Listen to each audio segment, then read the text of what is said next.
y'all. Hey, y'all. I'm Celeste. I'm Drew, and we thought we were going to give you a different approach to presentations. Our model is Linda Albert's, and that is cooperative discipline. Let's begin with talking about Linda Albert's background. So, who is Linda Albert? Well, among other things, Linda Albert is a former classroom teacher in professional education. She's also an author, public speaker, and nationally syndicated columnist. Didn't she write Cooperative Discipline Implementation Guide? Yeah, in coping with kids in school. Oh, and I think I saw her on Today's Show and CNN too. So that's a little bit about Linda Albert. But most importantly for this class, Linda Albert is known for the cooperative discipline model. Let's watch this next video about the basis of the cooperative discipline model. And an overview of the general objective. Can you give me a general overview of Albert's model? Albert's model focuses on the power of influence on behavior versus attempting to control behavior.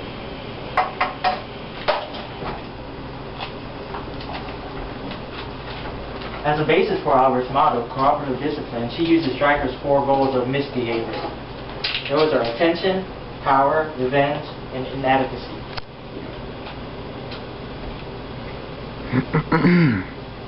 Albert encourages teachers to involve parents. As a side note, on page 199, the book gives future teachers tips about how to do this. It's important to keep records of all contact with parents, and unsuccessful or successful.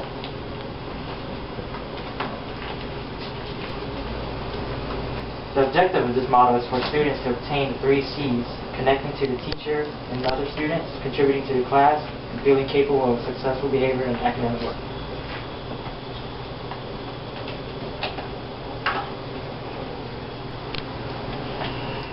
This model can be adapted by permissive, autocratic, or democratic classroom management styles.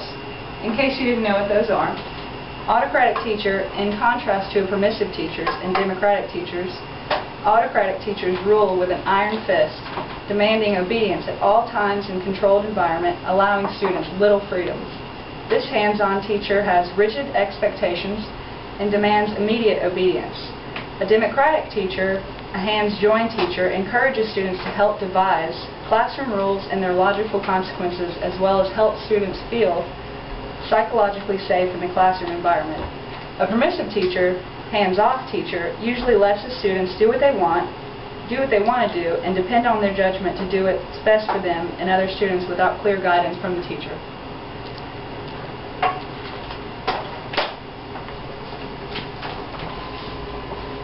Albert believes that his teacher's greatest assets are good self-control and the use of encouragement to help students face daily challenges, have appropriate behavior, and be successful in school. So that was a quick overview of Linda Albert's model. Basically, Albert's theory is students choose their behavior, and we as teachers should influence their choices. The end result is helping students achieve the 3 C's as discussed in that last video. It all starts with identifying the cause of misbehavior. If you remember back when we discussed Stryker's model, he identifies the causes of misbehaviors. In this next video, we'll talk a little bit about Albert's theory, how Albert's theory is applied to Draker's causes of misbehaviors.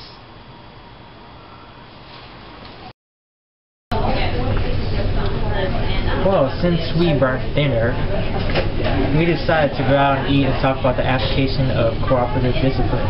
The first step to identify the cause of misbehavior is the cause is from attention. The teacher can use eye contact, move closer to the student, give praise to the specific student, or ask a direct question to the student during the lesson. This helps students feel connected to the class as well as valuable contributions. If the cause is power, avoid direct confrontation by agreeing with the student to change the subject. Acknowledge the student's power and state their actions, or change the activity. Do something unexpected, or initiate another class discussion. Use timeout by giving choice in class or another classroom. If the cause is revenge, revoke a privilege. Build a caring relationship and use affirmative statements. Require the return, repair, or replacement of damaged articles, or involve school personnel or parents if necessary. If the cause is avoidance of failure, acknowledge the difficulty of the assigned task, but remind the student of past successes. Modify instruction and material. Teach the student to say, I can't, instead of I can't, by recognizing achievements. Provide peer tutors or ask the student to help someone else, perhaps a student, or perhaps a younger student, to build self-confidence. Teachers should attempt to use influence over control. For example, control. Seeing Janie, a third grader, talking to another student, Mr. Williams said, Janie, you're talking, take a time out. Instead, you should influence your student. Janie, your talking is disturbing others. Please be considerate. And that's a few ways you can apply Albert's theory in the classroom. This model cannot be used alone in the classroom. It complements Stryker's model well. However, its weakness is that it does not show how to deal with severe misbehaviors. The strengths of this model is to encourage students to make the right choices in behavior instead of making students feel controlled. Because this is not a complete model, we couldn't find any contradicting research. In supporting research, we found a teacher, Ellen Berg, teacher of Magnet Middle School. She's been using many of these strategies from the Cooperative Discipline book. Linda Albert herself developed this model through her own experiences in the class and by talking with other teachers throughout the United States. I think this theory is useful because it can be applied in any classroom at any point, and it instills self-esteem in the students, and that helps them succeed academically. Well, I think this model has good points, but I believe that a teacher should be able to take the good from all the models and be able to present them and use them whenever they are called for. Well, that concludes it. Thank you all for watching.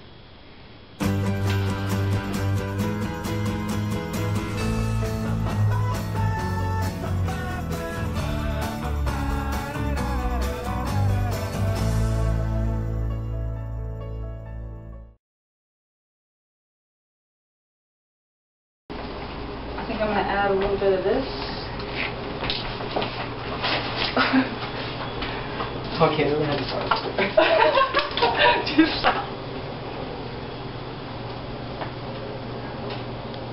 I'm sorry, I don't know where we're at. So, that was a quick view of... This is not going in the movers.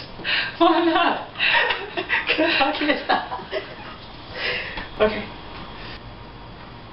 So, that was a quick...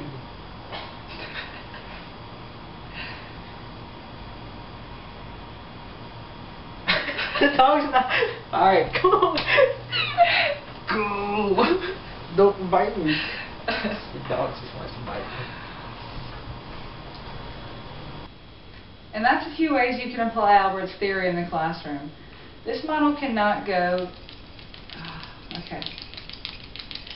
And that's a few ways you can apply this... See, it's always tough getting started. That's what it is. Okay. Sit. Sit. This model cannot be used alone in the classroom. It complements Stryker's model.